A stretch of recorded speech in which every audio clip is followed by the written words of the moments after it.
안녕하세요, 봉입니다. 주말 잘 보내고 계신지 모르겠네요. 10월 28일 토요일 오후 7시 21분입니다. 오늘 방송 주제는요, 시장 단기 반등 가능성에 주목해보자입니다. 제가 시황을 쭉 안 좋게 봤고, 아직 주요 악재들이 해소된 건 아닌 게 분명합니다. 하지만 오늘 아침에 미중 정상회담 일정이 조율이 됐다는 좋은 호재 뉴스가 나왔습니다. 그래서 근거를 제가 총 세 가지로 댔는데요.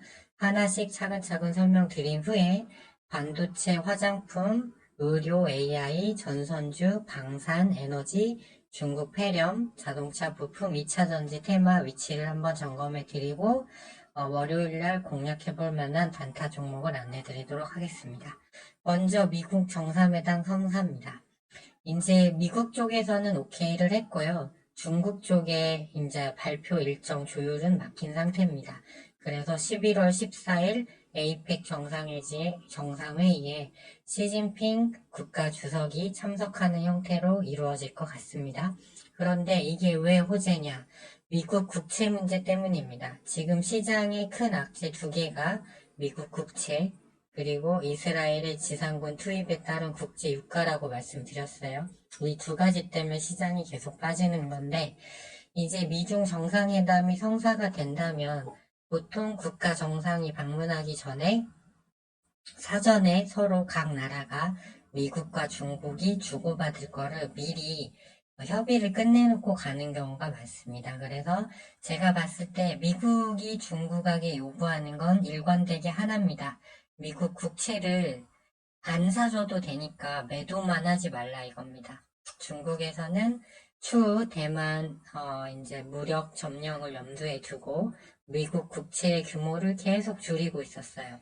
그래서 중국에서 계속 파니까 가뜩이나 발행 물량이 많아서 금리가 계속 올라가는 현상, 즉 딜러들에게 프리미엄을 더 얹어주면서 국채 금리가 연일 급등했죠. 그러면서 이 국채 문제가 생기면 이제 국채를 다량으로 보유한 그 금융권에 문제가 생긴다고 했잖아요. 그래서 미국이 지금 굉장히 곤란한 처지인데 이 미국 국채를 문제를 해결해 달라고 할 확률이 높습니다. 그러면 국채 시장이 이걸 반영해서 밑으로 내려올 수가 있어요. 그러면 증시는 다시 반등하겠죠.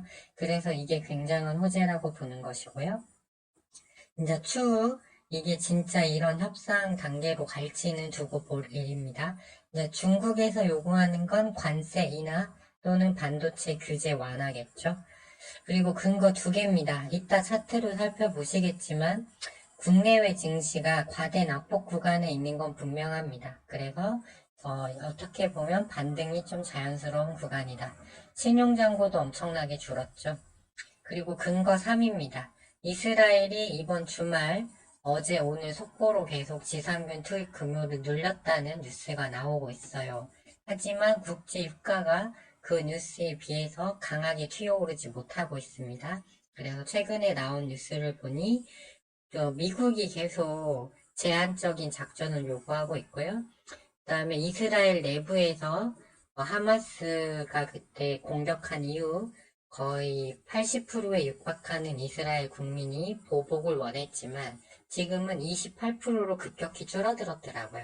그 이유는 그 지역에서 이스라엘군이 방어하는 과정에서 적과 아군을 가리지 않고 공격을 해서 난 사상자 수도 많고 그래서 네타냐후가 이거를 전시 내각이 지금 구성되어 있는데 거기서 100% 전원 동의가 있을 때만 그 서명에 사인하겠다라고 말을 했어요. 군에서 요구하고 있는 전면적 침공이죠.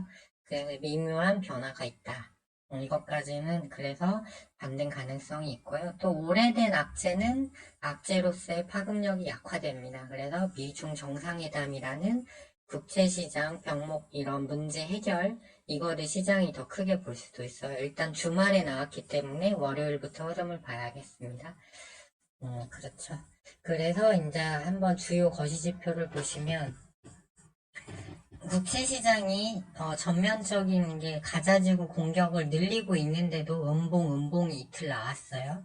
그래서 이 1차 지지라인까지 일단 내려올 확률이 생겼고 미중 정상회담을 호재로 인식한다면 국채는 더 내려오겠죠. 그래서 1단, 2단 지지라인까지 내려오는 흐름이 나온다면, 만일 나온다면, 그렇게 되면 이제 증시는 올라갈 여력이 생깁니다. 달러 같은 경우 여기 상단 추세 라인 아직 밑에 있어요. 그래서 국채 금리가 내려오면 달러도 내려올 요인이 생기는 겁니다. 그리고 제가 국제유가를 금요일날 계속 모니터링을 했는데요. 네, 시간봉으로 보시면 친구 뉴스가 속보로 한국 시간, 현지 시간으로 오후 2시에 떴을 때 유가가 이렇게 올라가다가 미국장 개장할 때도 내려왔다가 다시 그 규모를 더 늘렸다는 소식이 올랐지만 끝까지 오른 게 아니라 막판에 음봉을 하나 맞고 살짝 올라와서 끝난 게 확인이 됩니다. 근데 일봉상으로 보면 이 하단 추세 라인 여기서 돌파했다가 여기서 다시 밀렸죠. 그렇기 때문에 유가도 여기서 이 저항선을 뚫지 못하고 아까 그 이스라엘 쪽 미묘한 변화가 생겼다고 말씀드렸잖아요.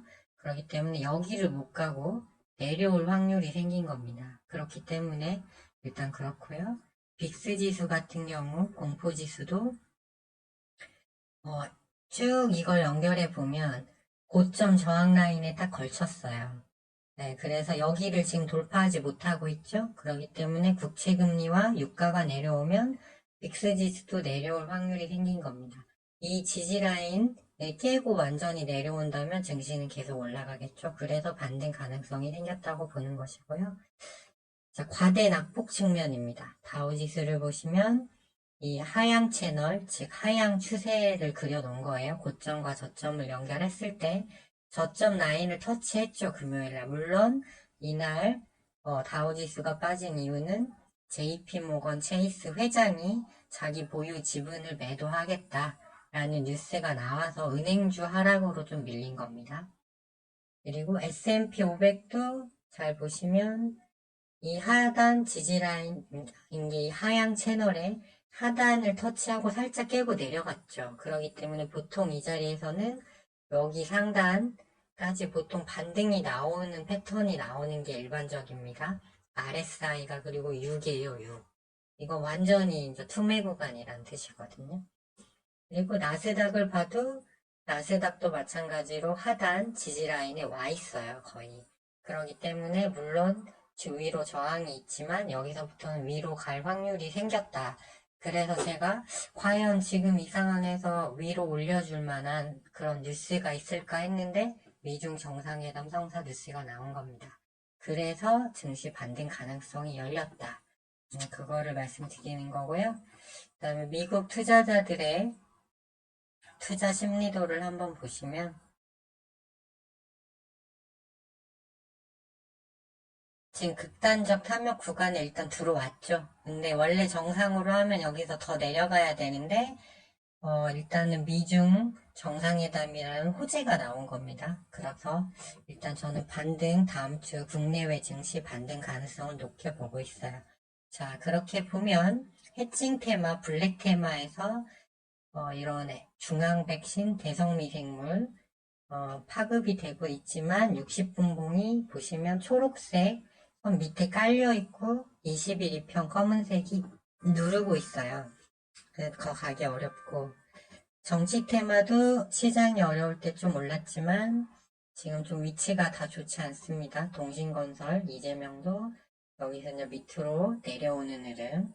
그리고 방산 쪽 휴니드 대장주 보시면 여기서 좀 이제 반등 시도가 금요일날 좀 있었으나 지금 보시면 하단 분봉을 보시면 어때요? 아직 21선과 이격이 크고 이 초록색 선을 61선을 21, 2평이 깨고 내려오는 데드크로스가 났잖아요. 그렇기 때문에 여 위로 가기는 좀 어렵다. 그리고 에너지 쪽에서 GSE가 그나마 추세가 양호해요. 그러나 대성에너지 보시면 분봉 추세가 초록색이 밑에서 누르고 있죠. 그리고 극동유화 정도는 올라와 있지만 21선과 이격이 커요. 한국석유도 역배열, 중앙에너비스도 역배열, 흥구석유도 초록색 선이 내려 누르는 흐름입니다. 그렇기 때문에 이쪽 블랙 테마는 좀 가기 어렵고, 페렴 테마도 역시 시장이 내려야 잘 가는데, 이쪽도 보시면 완전 고점에서 운봉인데 60분봉상 밑으로 이제 내려오고 있죠. 아직 21선이 여기 있지만 시장이 중기 반등한다면 계속 내려올 확률이 높습니다. 일단 그래서 방산, 에너지, 그 다음에 전염병 이쪽은 다 안 좋게 보는 겁니다. 일단. 그리고 재건 쪽은 비중 20% 물량은 꾸준히 가져가자고 말씀드리고 있어요. 왜 그러냐면 이제 우크라이나가 전쟁을 더 유지하기 어려운 상황으로 일단 가는 모습이에요.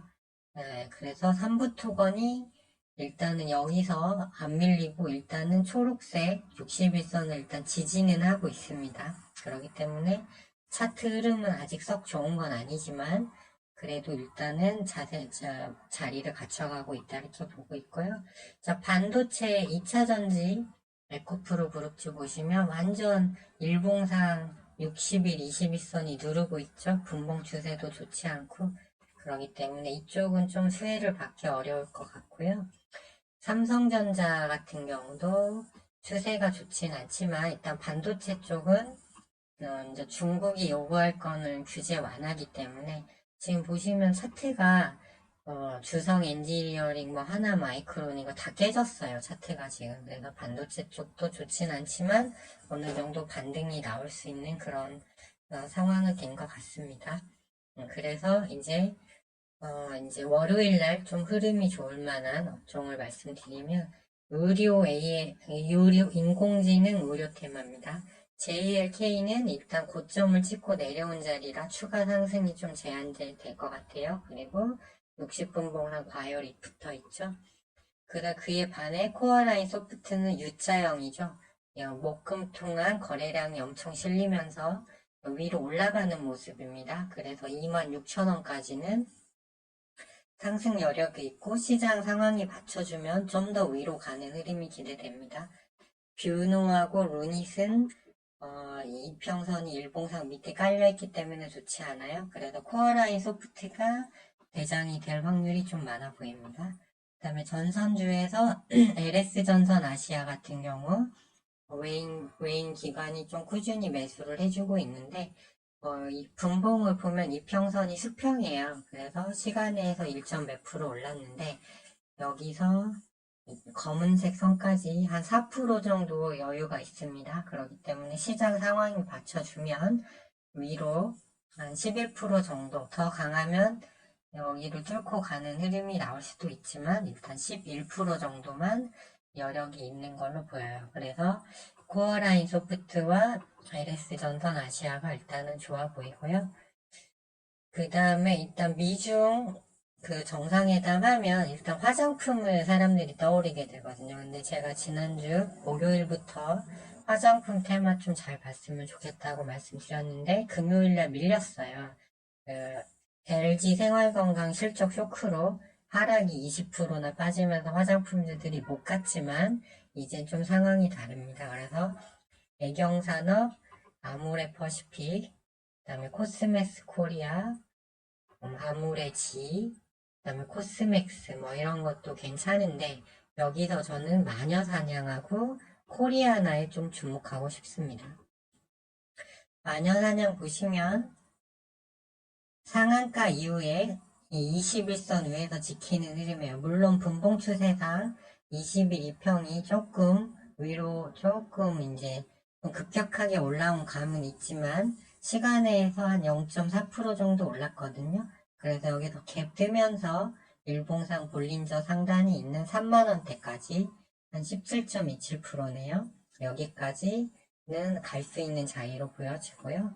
코리아나 같은 경우도 분봉은 일단 밑으로 초록색 선 지지라인에 와 있지만 여기서 대량 거래가 한번 솟고 그걸 다 반납을 했죠. 일단 들어 올린 걸. 하지만 여기서 다시 위로 올라가면서 볼린저 밴드 상단이 있는 35,400원까지 한번 갈 수 있는 여력이 생긴 것 같아요. 여기서 급격히 올라온 걸 조정을 많이 거쳤으니까. 그래서 이쪽을 일단 최우선으로 봤으면 좋겠고요. 기타 IT 쪽에서 아마존 AI 투자, 인공지능 투자 관련 포시에스 정도 여기서 이제 소폭 시간에 1.8% 하락했는데 예, 여기 초록색 선과 검은색 이평선이 두 개가 밀집이 돼 있어요. 그래서 한 28,000원은 깨지 2,800원, 2,850원대는 깨지 않을 걸로 보여집니다. 그래서 살짝 눌렸다 가는 흐름 나올 수 있다.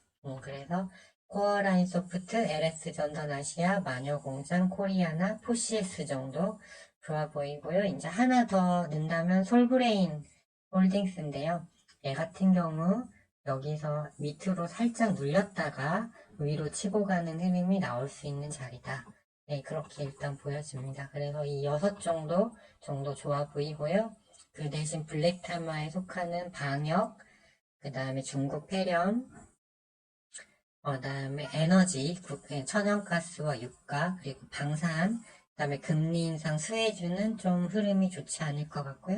자동차 부품 쪽은 시세가 많이 났어요. 그렇기 때문에 월요일날 한 번 더 칠 수는 있지만 이건 보유자 영역이다 이렇게 보여지고 반도체도 수혜가 분명히 될 수 있습니다. 그러나 여기서는 HP, SP 정도만 보시는 게 좋을 것 같아요. 왜냐면 차트가 많이 다 깨져 있는 상태라 지수가 여기서 크게 돌아나가지 않는 이상은 반도체는 정배열 자리를 갖추는데 좀 시간이 필요하지 않을까 이렇게 보여집니다. 네, 이상 다음 주 월요일 증시 전망 및 관심주에 대한 분석이었고요. 주말 잘 보내시고 다음 주도 모두 성공 투자하시고 저는 월요일 장이 끝난 후에 오후 한 4시 반쯤에 마감 시황을 갖고 다시 찾아뵙도록 하겠습니다. 시청해 주셔서 감사합니다.